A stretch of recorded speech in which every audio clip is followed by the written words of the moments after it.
What's up, guys? I'm Chappelle Lacey, and you're watching La ONDA TV.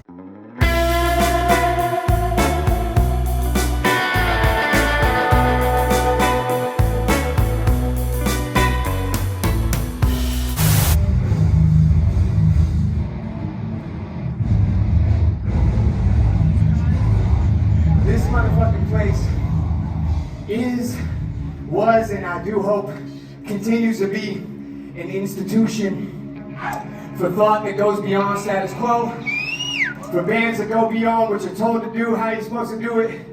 When we was young ones, well before my back was hurt like a motherfucker, our legs were fucked up, we would come to this venue every fucking weekend through the week. We hit up Alejandro's afterwards. We'd be in the Showcase Theater. Albert Tacos. That was like after for us. When Alejandro's, when our homie got hit by a car in the drive-thru, we went to Albert Tacos after. But what I'm trying to say is this: make sure you keep these places running. Make sure you keep these places safe spaces for you, for those around you, and for everybody that will come forward because of you, because of the way you do it. This is important.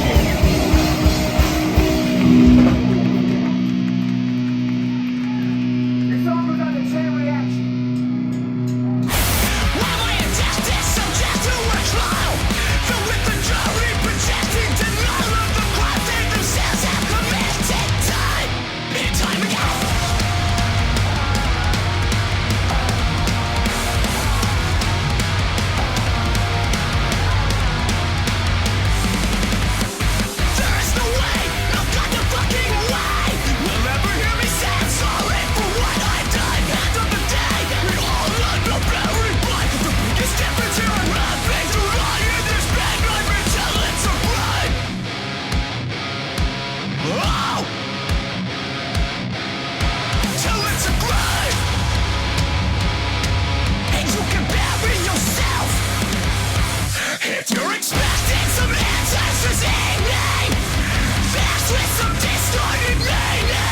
Hey, my name is Ryan. I play bass in Pressure Cracks. I also sing in Overexposure.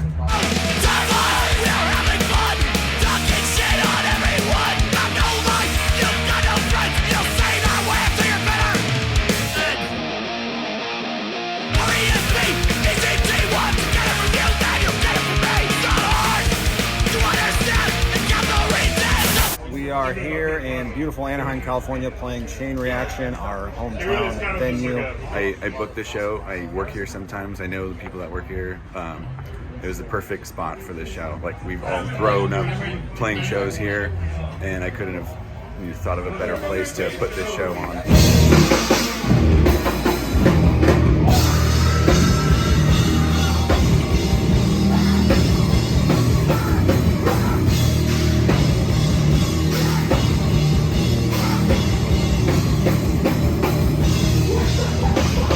I love running a record label. It's super fun. You learn a lot pretty quick about the ins and outs of the business and the industry, and it's a really fun job. We were finished with the first Pressure Cracks recordings.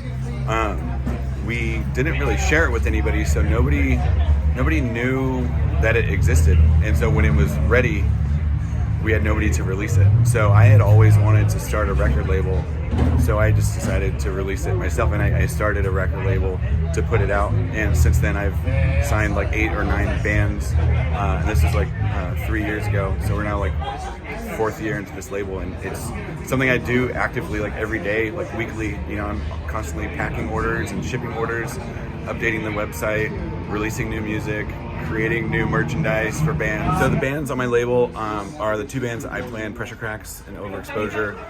We've also got the Arson Choir, Fake Figures, a band from Las Vegas called The End of Everything, a band from Long Beach called The Keeper, a band from San Diego called Serenity.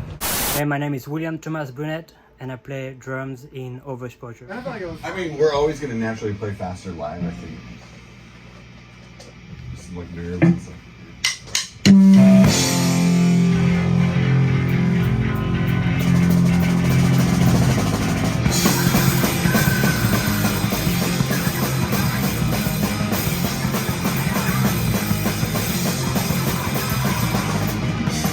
was at a NAMM show. After I was like, I need to connect more with people. I went to the Pressure Crack show where I met Jose, and we talked about music and being in the punk scene and whatever, and keeping things like DIY. And then after he reached out to me and be like, yo, I saw you're a drummer, if you want to join a project I'm working on with the bass player of Pressure Cracks.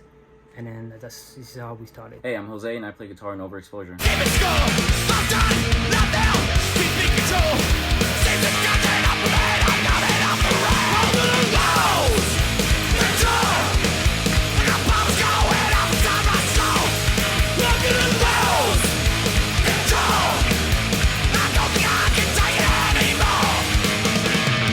So I actually was given the honor of picking the colors, and I picked the red transparent with a black smoke in honor of AFI Sing the Sorrow.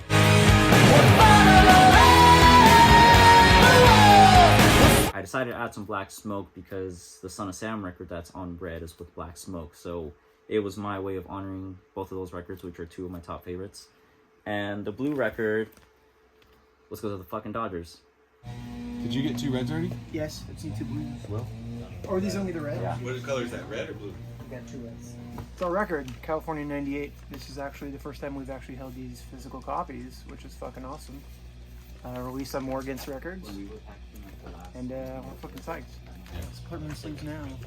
You know, going to the backyard shows, you know, playing in that scene, playing to like little shitty amps where I couldn't afford gear, you know, seeing all these like bigger bands, seeing Rancid, seeing AFI, seeing like all these cool bands playing like, you know, like all these great shows. I've been lucky enough to go on tour with a lot of cool bands, Slapshot, Negative Approach. We've been on Punk Rock Bowling. That little kid who grew up wanting to be those guys on stage, you know, actually doing it, you know. So it's a beautiful thing to follow your dreams. People that look like us, but now look around. We were never a fucking subset, we were never a subgenre. We've been here. To all my punks of color, I see you, I love you, I celebrate you.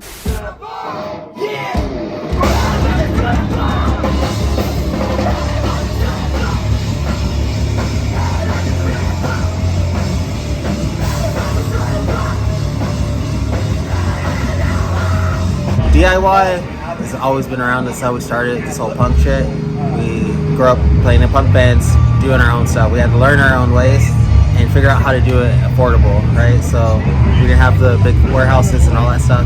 So we figured out how to do it ourselves. Hey, I'm Kevin. I play guitar in Pressure Cracks.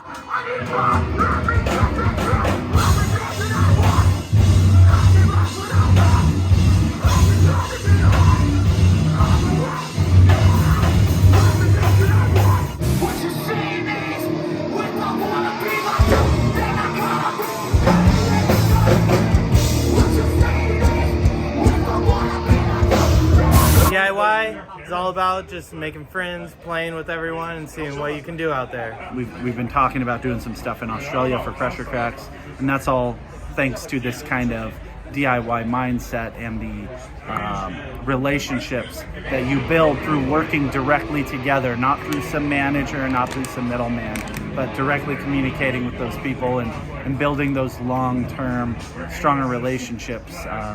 That's kind of something you only find with DIY communities. And as time goes on, you develop skills for other things in life. Like, you know, you develop abilities of managing schedules, managing any money, managing, you know, merchandise and marketing and things like that.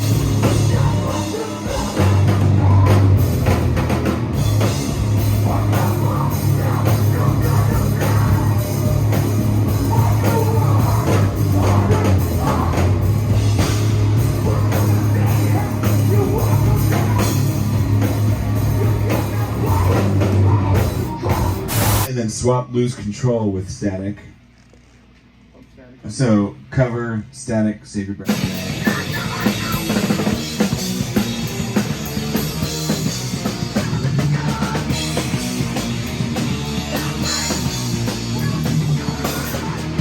Well, I think DIY is super important because it gives us a chance to have like a creative outlet and be able to kind of create the art that we want to create in spaces that like we manage, that we create, and that we kind of, put together. So DIY to me is part of the process. Like, you don't just write a song and then you're on the radio the next day. There's steps you have to take, which usually includes recording yourself or having a friend record you, maybe getting a friend to take some pictures of you or shoot a video for you.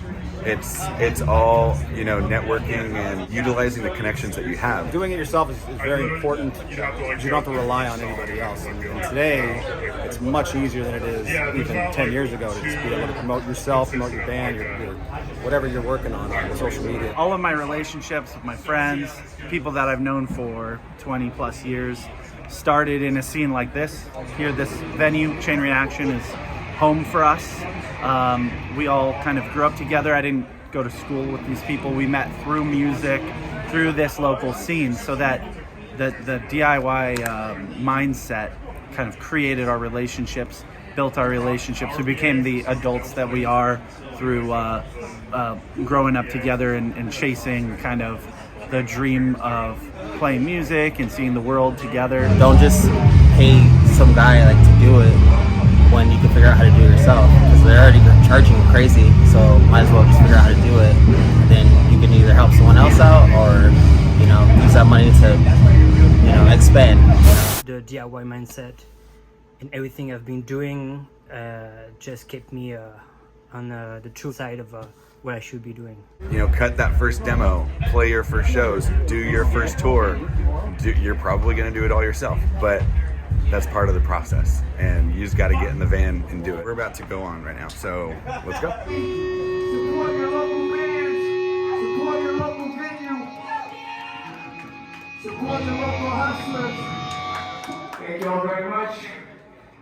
Let's have some more fun.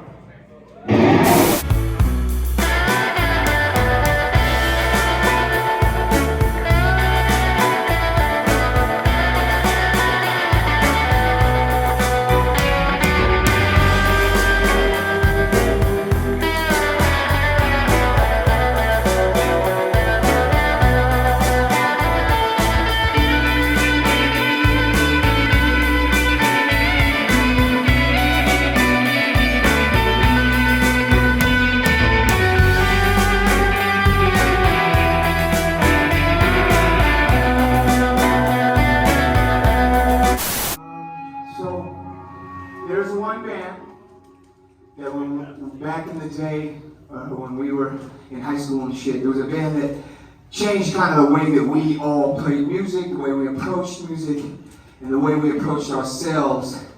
And we were lucky enough to have that band be in our friend circle. And that band was called Final Fight. And that band really changed. Truly, I still am lucky enough to call music a career.